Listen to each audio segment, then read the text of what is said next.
capote poi magari mettere, perché questo era partecipato. Sembra così.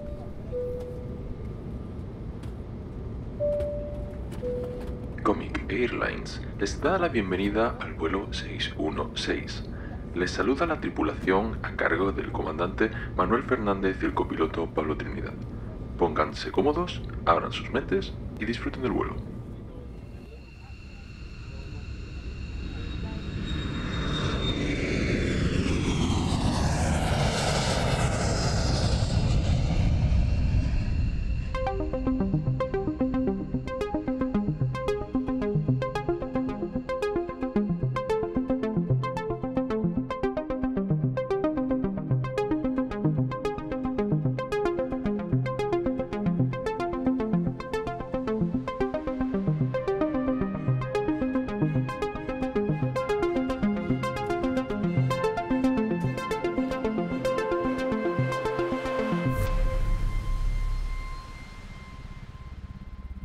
Hola, bienvenidos, bienvenidas a esta nueva escala 616 en la que vuelve a acompañarme el comandante Manuel Fernández. ¿Qué tal, Manuel?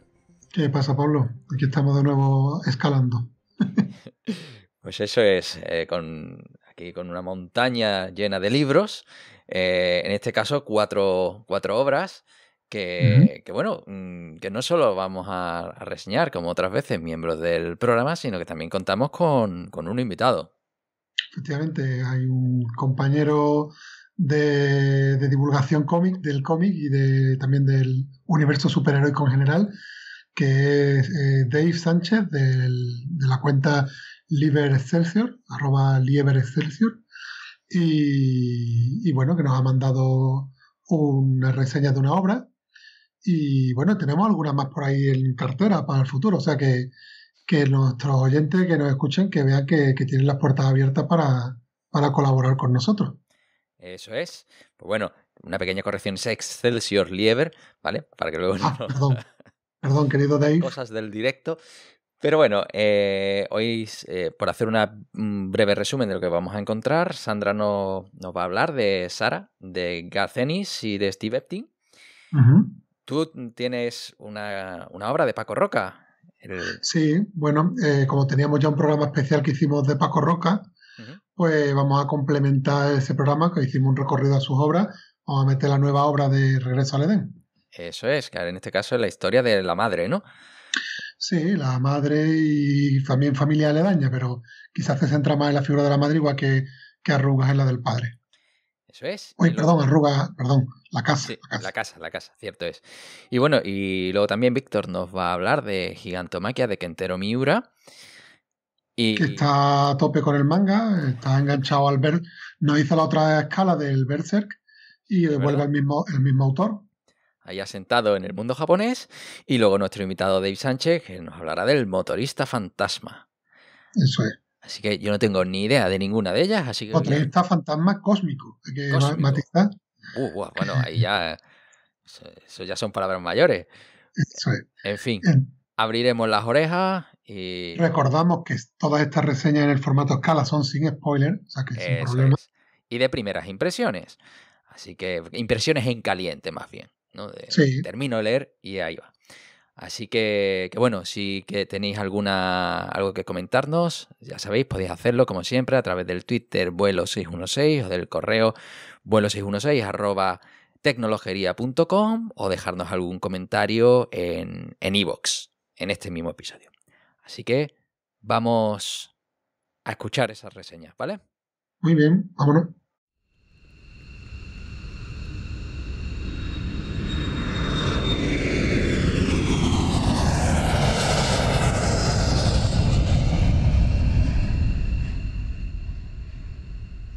Hola a todos, queridos amigos y oyentes de Vuelo 616. Soy Sandra y por primera vez, pues voy a participar en esto de la escala porque creo que es un formato muy interesante para conocer esas obras que para un programa entero no daría mucho de qué hablar, porque al fin y al cabo grabamos uno al mes, hay tanto material que abarcar y salen tantísimas novedades que es imposible hablar de todo.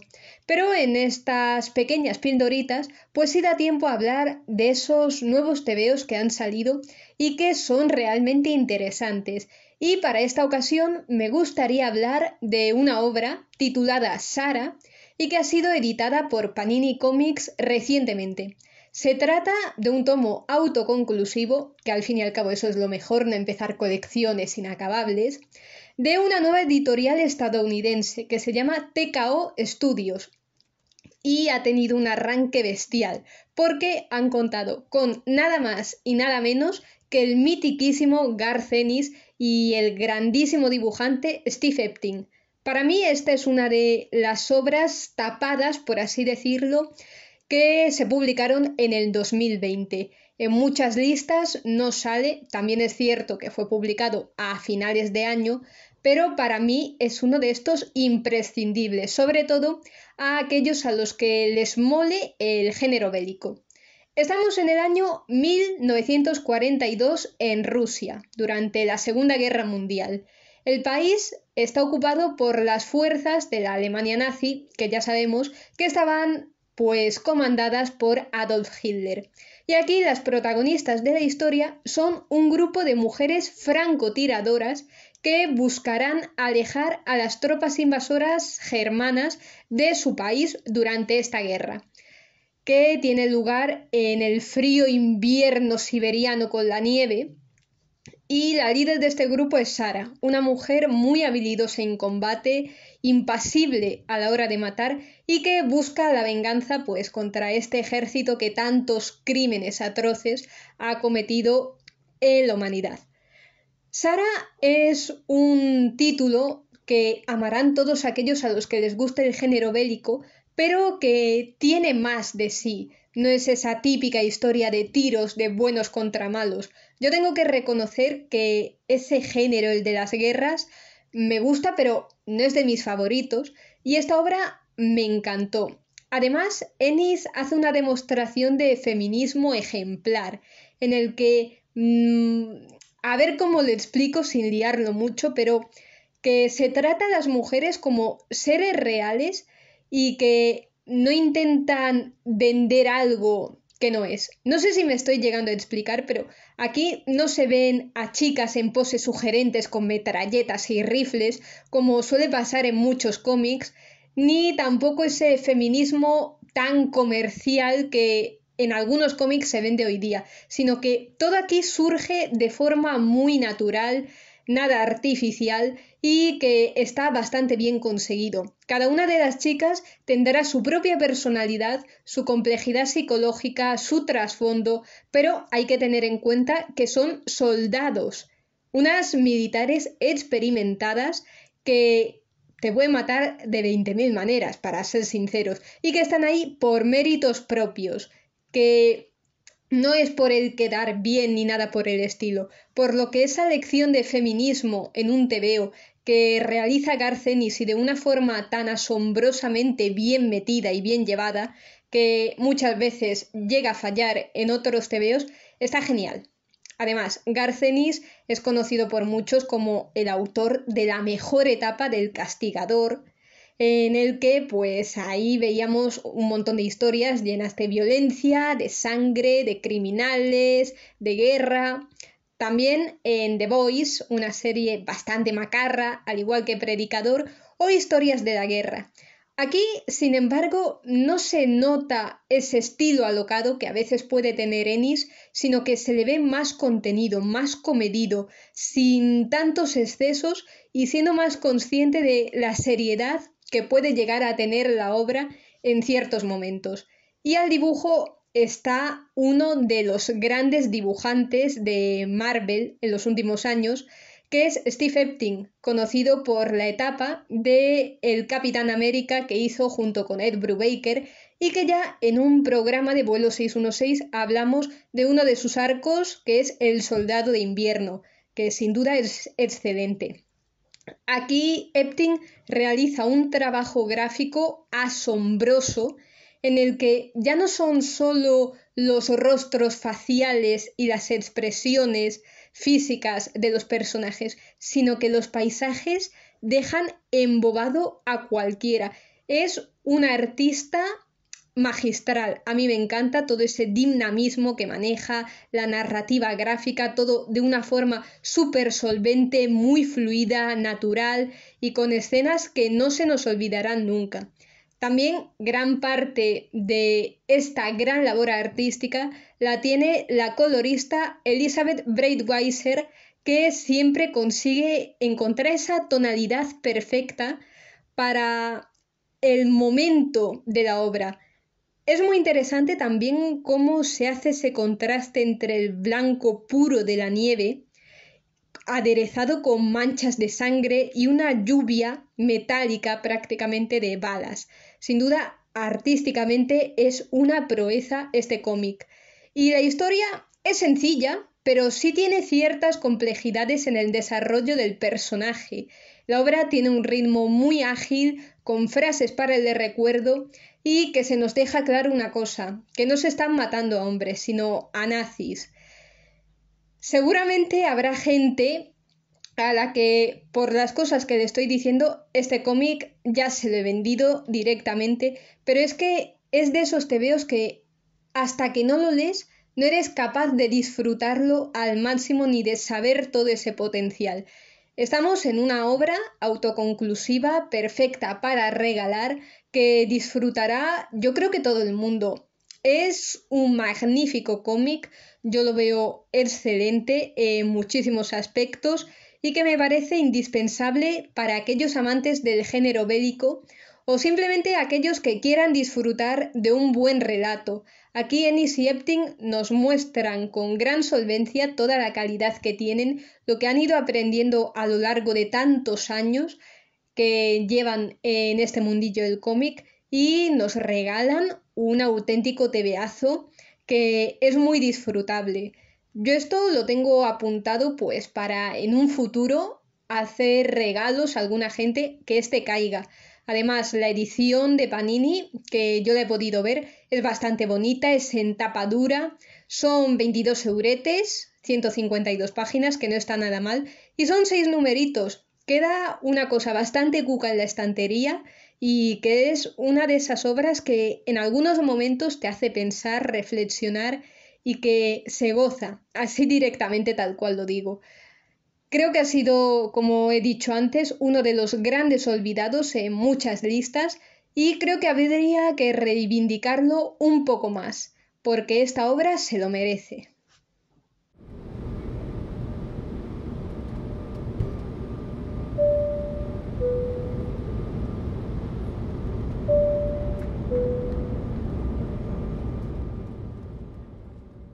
Hola, soy Manuel y estamos de nuevo en una escala 616 y en esta ocasión vengo a hablaros de Regreso al Edén de Paco Roca, publicado a finales del 2020 por la editorial Astiberri. Grabo este podcast con los pelos de punta a flor de piel. Acabo de terminar de leerlo. He querido grabarlo ya. Cierro el cómic con las lágrimas saltadas y solo puedo decir que qué grande eres, Paco. Yo tengo que reconocer que quizás influya de alguna manera, por supuesto, la situación de cada uno, ¿no? Como en otras obras anteriores, las más personales de Paco, como puede ser Arruga en la casa o esta, creo que influye mucho la visión del lector. Esto en realidad es algo que pasa siempre con cualquier obra, ya sea del cine, de la música, ¿no? Siempre hay una interpretación, ¿no? Pero bueno, para nuestros oyentes más jóvenes, pues deben de entender que los que ya peinamos alguna cana, estas historias que nos cuenta Paco, pues nos tocan la fibra sensible, porque encontramos muchas referencias a nuestra propia vida, a nuestras historias de nuestra familia, ¿no? Entonces Paco siempre consigue esto, que no es fácil, el emocional, porque creo que él no busca la lágrima fácil, sino que simplemente es algo consecuencia directa de, como digo, las propias vivencias del lector. Ciñéndonos un poco más concretamente a la obra y a la sinopsis, pues deciros que en esta ocasión Paco nos cuenta una historia de una familia de posguerra, concreta, ¿no? Para los oyentes de fuera de España, estamos hablando de posguerra en España, época franquista, y no nos habla demasiado del tema este de la guerra, de la política, aunque también hay ciertas menciones, también interesantes en mi opinión, pero sobre todo lo que se centra es en la vida de esa familia.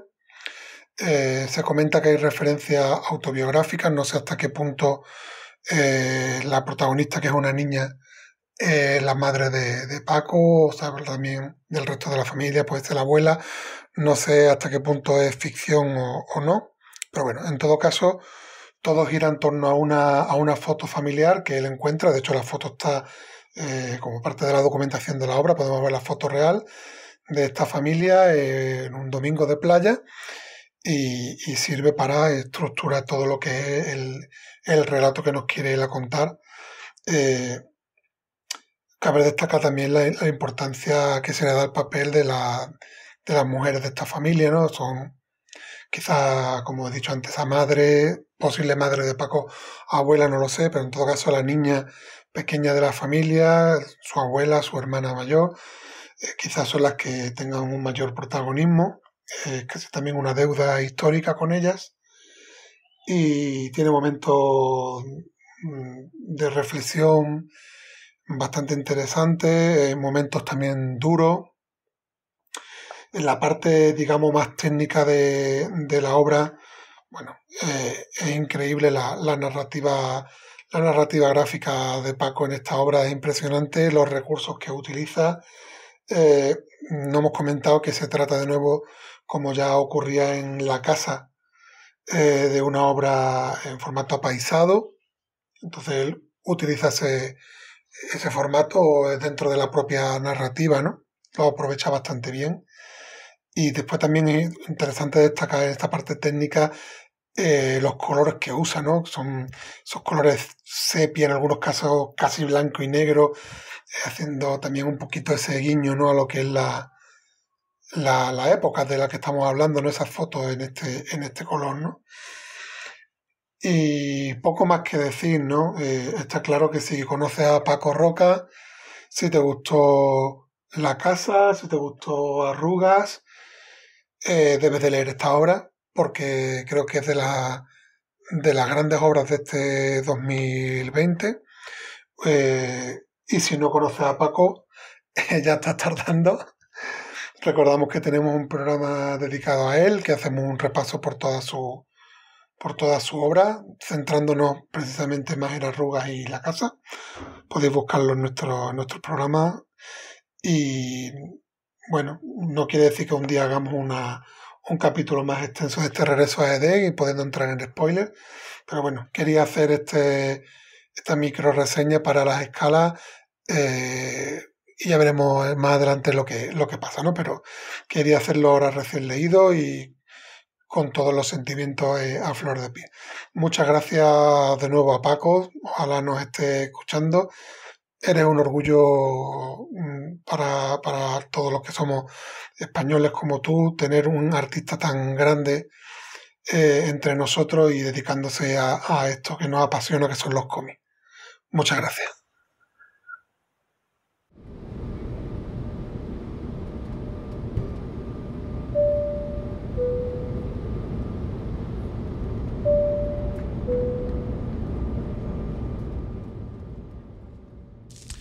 Pues hola chicos, vengo otra vez a recomendaros un cómic, en este caso otra vez un manga, y vuelve a ser de Kentaro Miura. Al igual que el Víctor de otro universo ha recomendado Japán, pues yo vengo a recomendaros Gigantomachia. La verdad, otra obra que me ha gustado mucho del autor. Ya he dicho varias veces que me ha gustado mucho y me ha aficionado mucho a Berserk, y desde ahí he querido hacerme pues lo que viene a ser la biblioteca Kentaro Miura, y me he ido leyendo todas sus obras. En primer lugar Berserk, que ya me queda poco para terminarla, luego Japán, que se la pasé al otro Víctor y también le ha gustado, Y después, pues estas, que es Gigantomachia.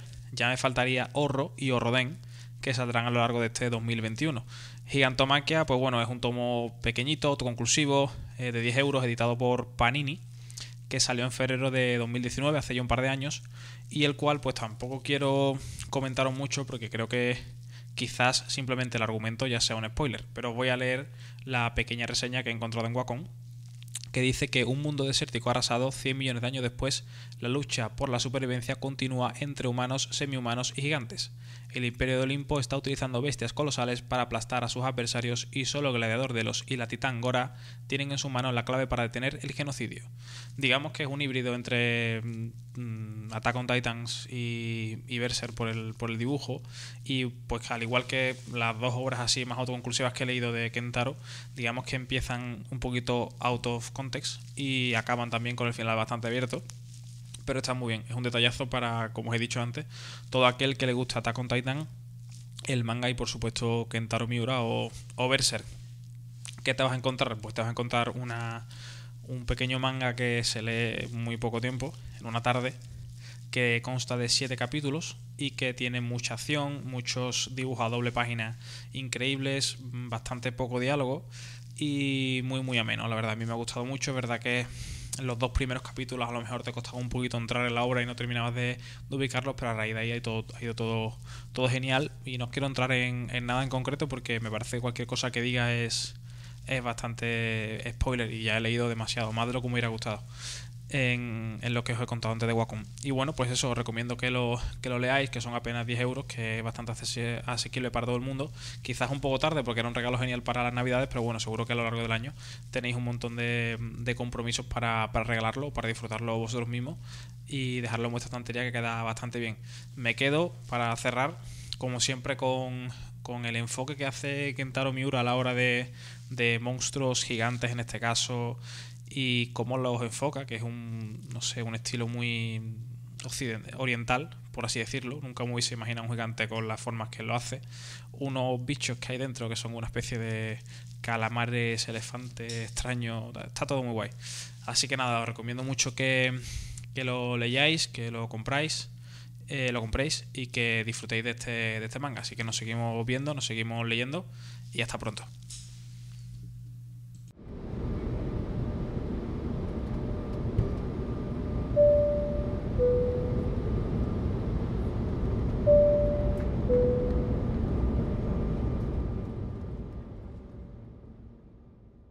Hola amigos del podcast Vuelo 616. Soy Dave del Twitter Libre Excelsior, un Twitter dedicado al mundo de los superhéroes y superheroínas, donde se hablan, pues aparte de superhéroes y superheroínas, de cómics, películas y series. En concreto, y bueno, os quería recomendar un cómic llamado El motorista fantasma cósmico, el bebé Thanos debe morir. Un cómic de reciente creación, no tiene ni 2 años. Es un cómic bastante nuevo, el personaje también es bastante nuevo, aunque el motorista fantasma cósmico lo interpreta, lo encarna un personaje bastante conocido dentro de Marvel, que es Frank Castle, de Punisher o El Castigador, aquí en la publicación de este país. Se conoce como El Castigador. Entonces es un cómic que enlaza o tiene cierta semejanza con, sin entrar en spoiler, claro, tiene cierta semejanza con Deadpool 2, porque hay viajes en el tiempo, muy al estilo de Deadpool 2. De hecho, en el cómic, sin entrar en spoilers, sale Cable. Sale Cable, personaje que, bueno, que podréis ver en Deadpool 2. Y también toma de enlace un pequeño diálogo, no muy extenso, en la película de Vengadores Endgame, en el que War Machine, máquina de guerra, menciona que pueden ir al pasado y acabar con el bebé Thanos y que no suceda nunca el chasquido, el famoso chasquido de Thanos. Entonces el cómic empieza con Frank Castle, que después de muchísimos años de ser Punisher, de ser el Castigador, está en el Valhalla con un permiso especial de Odín. Permiso que no suele otorgar Odín a cualquier mortal. Entonces es un permiso muy especial. Lo que pasa que Frank Castle no le gusta el Valhalla y Odín ya está también un poco harto de Frank Castle. Entonces le da la opción de poder arreglar esta pequeña parte de la historia que está totalmente ligada a Thanos. Entonces Frank Castle viaja de alguna manera al pasado. Entonces él va con la intención de matar al bebé Thanos. Lo que pasa es que luego él piensa en redimirse, tanto él como en querer darle cierto futuro al bebé Thanos, de llevarlo por el buen camino, vamos a decirlo así. Como en Deadpool 2, con el personaje del niño, en el que, bueno, Deadpool quiere pues salvarlo, quiere redimirlo, quiere llevarlo pues eso por el buen camino. Entonces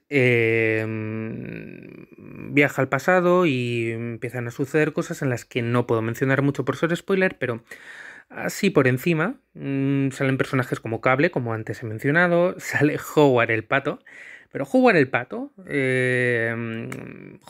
versión Juggernaut. Howard el Pato con poderes de la gema de Cyttorak. Ya es un personaje bastante rocambolesco. Entonces ya con el poder de Juggernaut, pues bueno, os lo podéis imaginar. Entonces viajan al pasado, al futuro, tal, pues muy parecido pues con los dispositivos que salen en Deadpool 2. Entonces, ¿qué pasa? Que de alguna manera Frank Castle, el motorista fantasma cósmico, se da cuenta de que posiblemente queriendo salvar el presente, tener un futuro mejor, si cambia el pasado puede llegar a ser bastante peor de lo que fue. Entonces, bueno, así, por encima se trata así un poco el cómic. El cómic, bueno, Frank Castle está creado, con esto os lo digo todo, por sus principales creadores son Stan Lee, son Jerry Conway, son John Romita Sr., son Jack Kirby. Está bastante avalado el personaje por unos buenos creadores, unos buenos historietistas. Y bueno, el personaje de Frank Castle a mí personalmente me gusta. Es un personaje de cómic que si os gusta el humor gamberro, el humor así muy... Pues es muy gamberro, violencia gráfica y violencia gráfica, lo que no es recomendable para los más pequeños de la casa. Es un cómic ya para... No ya para adultos, pero bueno, tiene cierta violencia, cierto pues humor así, que no es recomendable para los más pequeños de la casa. Entonces es un cómic que no hace falta tampoco tener un gran background de los personajes que salen. Sí que es cierto que tienes que conocerlos un poco. No es un cómic para leerte como primer cómic, no es. Desde luego, no es para leerte como el primer cómic. Pero bueno, con que tengas cierto background, cierto, pues eso, bagaje con los personajes que salen. Bueno, Frank Castle en el cómic está atormentadísimo por la pérdida de su esposa, de Mary Elizabeth Castle. Entonces, bueno, esto a poco que conozcas el personaje ya lo sabes. O sea, de que el personaje está atormentado por la pérdida de su familia, por la pérdida traumática de su familia. Entonces, el cómic está muy bien, como ya os he mencionado hoy para recapitular un poco. Es recomendable, es un cómic que está en torno a los 16-17 euros, más o menos. Un cómic que pertenece a la línea de 100% Marvel. Entonces, es un cómic que tiene unas 120-160 páginas, más o menos, entre portadas alternativas, una pequeña historia de, pues eso, de la publicación del cómic. Y bueno, el cómic, pues eso, lo dibuja Donny Cates, Dylan Burnett y bueno, pues eso, dos historietistas relevantes en la época actual de Marvel. Esta historia enlaza muy bien con historias recientes relevantes como pues el Immortal Hulk o el motorista fantasma cósmico, historias como pues Thor, la Thor de Jane Foster, cómics enlazados por la relevancia que están teniendo, cierta relevancia de épocas pues eso, recientes del cómic. Tiene un dibujo bastante actual, un dibujo muy bueno, es un dibujo que está muy bien y que el cómic es muy disfrutable. El cómic es muy disfrutable, es una historia muy divertida, una historia muy violenta, pues como solo puede ser saliendo Thanos, saliendo Frank Castle, y es un cómic que os recomiendo y que no hay que perderse, porque lo vais a disfrutar bastante y yo creo que merece mucho la pena para leer. Así que esta es mi reseña y espero que os guste.